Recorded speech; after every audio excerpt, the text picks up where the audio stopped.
welcome to Eastern. My name is Alton Jones, and I am the campus police chief, as well as the director of emergency management and a criminal justice instructor. The campus police office is located on the first floor of the foyer of Choctaw Hall, and my office is located on the second floor of the Student Center. I want to take a few moments to go over what may be expected of you and to discuss campus safety.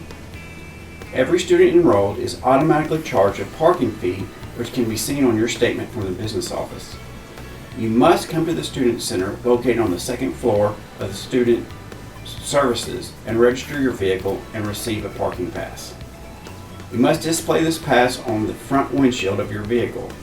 If you fail to receive a pass and display it, you may be subject to fines and or your vehicle could be impounded. Also, if you locate the campus map on our website, you'll see that there are designated parking areas. I want to point out that all the parking stalls are in front of Sullivan Hall that span the entire length of the white awning are all designated as faculty and staff. Also, behind Choctaw Hall, on the north end of the parking lot, all those parking spots are designated as faculty and staff. And then on the east side of the Student Center, the stalls that are adjacent to the bookstore loading area are also faculty and staff. The Regents Court complex, the parking lots on the north side there of the complex are all designated for the north apartments. The parking lots for the Regents complex will be on the east side of Regents. Now, everybody that lives in an apartment is designated and guaranteed one parking spot per vehicle for one vehicle.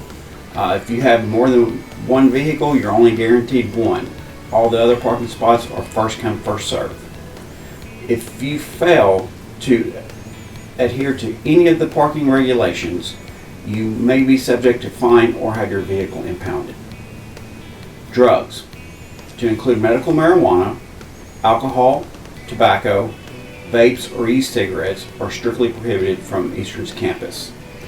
If you are caught possessing or consuming any of this contraband, you will be subject to a fine or arrest and will be charged by the state of Oklahoma as state statutes dictate. Safety is a priority here at Eastern. Know who your friends are. Never travel alone or walk alone at night. Always tell someone where you're going. We have a lot of wilderness out here. We have Robbers Cave and lots of outdoors activities. Never go alone. Always have a plan of what you're going to do and let somebody know where you're going. Keep your vehicles and your doors locked and keep your belongings safe. Do not put yourself in a risky situation. Always remember that no means no. You must have consent from your partner before engaging in any physical intimate activities. If your partner is incapacitated for any reason, he or she cannot give consent. There's a good video on YouTube. It's called Consent as T. I highly encourage you to go watch that video, and it makes complete sense. If you feel that you've been a victim of sexual assault or harassment, contact campus police immediately. If you feel that you may want to harm yourself or others, please contact campus police immediately and we can get you the help that you need. The campus police department is made up of 5 full-time officers to include me, my assistant chief David Johnston, his canine officer Roscoe. Please do not pet Roscoe, okay, he is an officer. Officer Mike Zazula, who you will most likely encounter at the Eastern campus in McAllister, and Officer Britton Kelley. If you need assistance, please call 918-448-2365. If you're on the McAllister campus, you can call 918-448-7639, or you can contact me directly at 918-465-1739.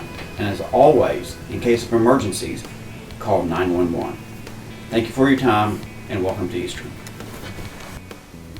Hello, my name is Brian Denny. In addition to my duties as a professor and student life director at Eastern Oklahoma State College, I'm also responsible for our Title IX program here at Eastern. So what does Title IX mean for our students? Under Title IX, discrimination on the basis of sex can include sexual harassment or sexual violence, such as rape, sexual assault, sexual battery, sexual coercion, and now also includes domestic violence, dating violence, and stalking. Title IX requires that each school publish a policy that does not discriminate on the basis of sex in its education programs and activities. This notice must be widely distributed and available on an ongoing basis. Schools can use general disciplinary procedures to address complaints of sexual discrimination, but all procedures must provide for prompt and equitable resolution of sexual discrimination complaints. Complaints of this nature can be made directly to any campus security authority. These include coaches, residence hall coordinators, club sponsors, student services, or campus police, just to name a few.